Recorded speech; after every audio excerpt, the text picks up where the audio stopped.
क्या आपने कभी ऐसा विश्वास देखा है जो सच्चा तो लगता था पर उसमें सामर्थ्य नहीं था? कहानी का सार, पौलुस एफिसुस पहुंचा और कुछ चेलों से मिला। उसने पूछा, जब तुमने विश्वास किया तब क्या पवित्र आत्मा पाया? उन्होंने उत्तर दिया, हमने तो यह भी नहीं सुना कि पवित्र आत्मा है।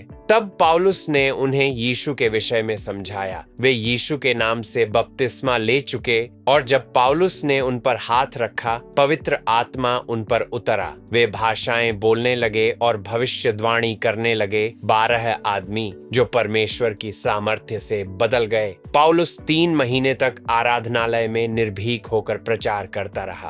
जब विरोध बढ़ा तो वह तिरानुस के विद्यालय में चला गया और 2 वर्षों तक प्रतिदिन शिक्षा देता रहा, जब तक कि समूचे एशिया में प्रभु का वचन नहीं पहुंच गया। इस बीच अद्भुत चमत्कार हुए। पौलुस के रूमाल और एप्रन तक रोगियों को चंगा कर देते और दुष्टात्माओं को निकाल देते। कुछ यहूदी झाड़ फूंक करने वाले भी यीशु का नाम लेकर भूत निकालने लगे। मगर एक दुष्टात्मा ने कहा, यीशु को मैं जानता हूँ, पौलुस को भी पहचानता हूँ, पर तुम कौन हो? फिर वह मनुष्य उन पर टूट पड़ा और उन्हें हरा दिया। पूरा नगर भय से भर गया। लोग जादू टोना छोड़कर अपने जादुई ग्रंथ लाकर जला देते रहे, जिनकी कीमत बहुत बड़ी थी, और प्रभु का वचन सामर्थ्य से फैलता गया और विजयी होता गया।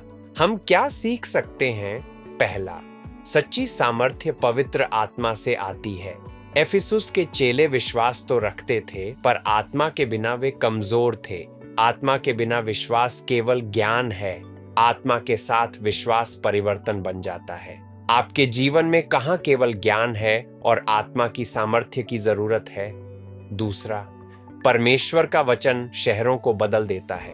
पौलुस की निरंतर शिक्षा ने एफिसुस को हिला दिया। सुसमाचार ने सिर्फ दिलों को नहीं छुआ, उसने संस्कृति को बदल दिया। जब वचन गहराई तक उतरता है तो समाज हिल उठता है। क्या होगा अगर आपके शहर में वचन इसी तरह फैल जाए? तीसरा, अंधकार यीशु के सामने टिक नहीं सकता। यहूदी झाड़ फूंक करने वालों ने सीखा कि यीशु का नाम कोई जादुई मंत्र नहीं, वह एक सच्चाई है। सिर्फ सच्चा विश्वास ही विजय देता है। शत्रु खाली शब्दों से नहीं डरता, वह यीशु से डरता है। क्या आप उसके नाम के अधिकार में जी रहे हैं या सिर्फ नाम ले रहे हैं? हे प्रभु, मुझे अपने पवित्र आत्मा से भर दीजिए। मेरा विश्वास केवल शब्द न रहे, वह शक्ति बने। मेरे हृदय, मेरे घर और मेरे नगर को बदल दीजिए और मुझे यीशु के नाम के अधिकार में निर्भीक होकर चलने दीजिए। आमीन।